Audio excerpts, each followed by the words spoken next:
Evet, selamünaleyküm. Bugün 3 tane pozitif gebelik sonucu aldık. Bu hastalarımız da oldukça zor hastalardı. Hastalarımızdan bir tanesi daha önce bir tane İstanbul'da tüp bebekte denemiş İstanbul'da.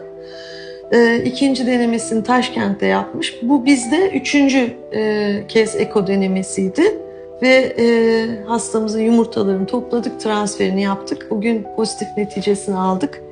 Çok güzel. Siz anlatın. Bir bemorimiz bor edilar. Bu bizning eko markazimiz ochilganda kelgan yangi patsientlarimizdan, eski patsientlarimizdan biri edi. Xo'jayinlarida og'ir oligoastenoteratospermiya edi. Gonadotropinlar bilan stimulyatsiya qilinganda bittagina folikul hamda bittagina embrion hosil bo'lgandi. Bu embrionni biz embrion transfer qilganimizda bu bemorimiz homilador qoldilar hamda bitta o'g'il tug'dilar. Shunda hozir bularni tayyorlab ikkinchi programmaga oldik. Ikkinchi programmamiz yaxshi natija berdi. 5-6 ta tuxum hujayra to'pladik va ulardan 4 ta chiroyli blast embrionlar hosil bo'ldi.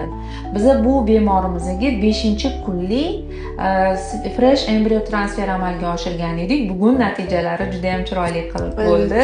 Tabriklayman bu natija bilan bemorimizni, juftligimizni hamda butun jamoamizni tabriklayman.